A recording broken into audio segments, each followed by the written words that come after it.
Hello everyone. In this lesson, we will study the fundamental laws of photoelectric effects. So this is how our experiment looks like. First, let me introduce some function of experiment setup. So as you can see, we have here a white light bulb supplier, and there is a photoelectric cell with cathode covered by a photosensitive substance, and it is put into a box which is only a aperture for light travel, and the box is connected to a DC power which can be changed the magnitude by the potentiometer. You can adjust the potential difference. And how can we measure the value? And we have two multimeter here. We have the zero one to measure current through the skid, and the black one to measure the voltage. We'll do a couple of experiments. One is about the condition that the photoelectric effect occurs. The second is about the dependence on the potential across, and the last is about the saturated intensity. Now let's try to see when the photoelectric effect occurs, or when we have the current through the circuit.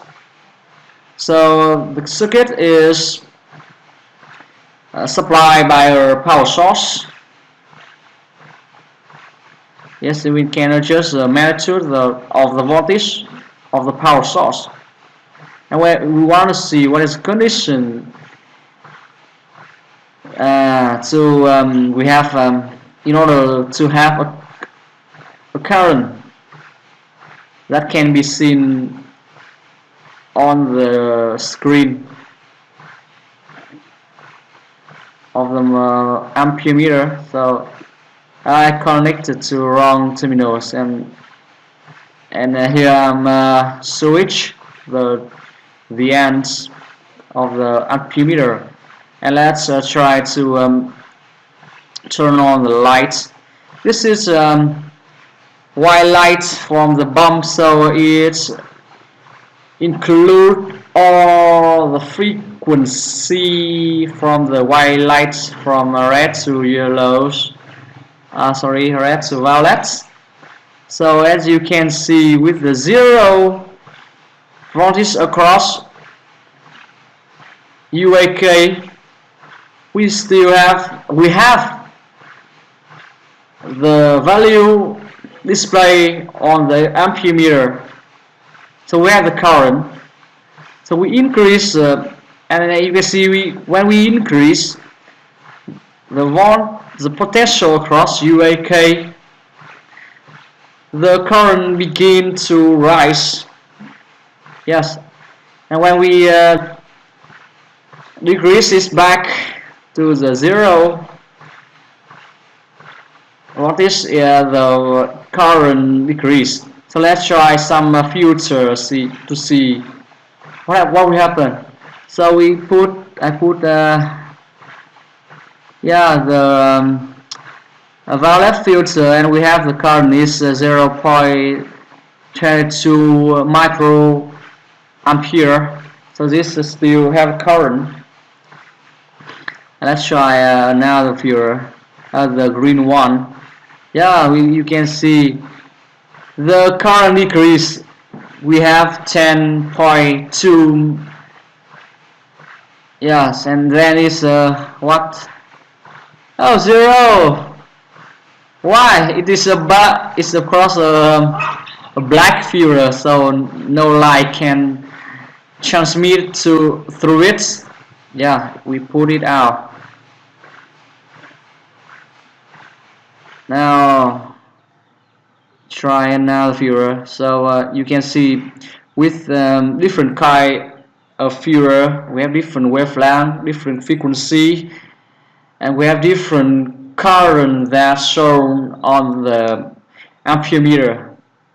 So we can deduce that with a certain frequency we will have photoelectric effects. Now let's see what happens to the current's intensity if I increase the potential across UAK. So at first UAK is equal to 0, and I increase it gradually. So as you can see, at first the current increased rapidly to the value 1.6 micrometer. So yeah, now it's 1.7, and I'm increasing 1.8. Yeah, but when now I'm increasing the potential across UAK, yeah, the current approaching a saturated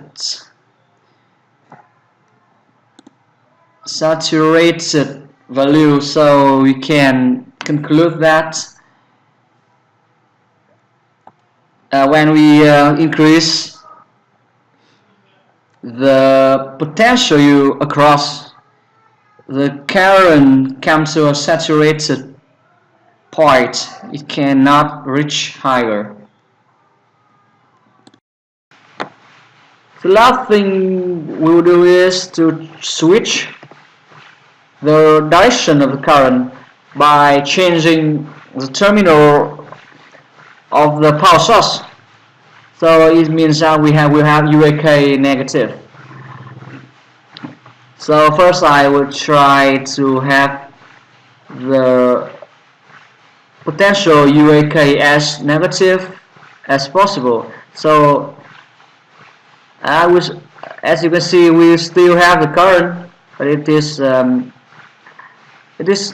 quite small. It is one. It's only one micrometer.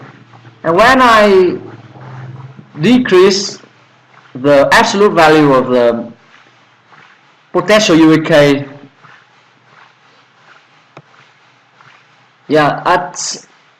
at certain value, the negative UAK will block the current. It means that no electron can travel from cathode to anode.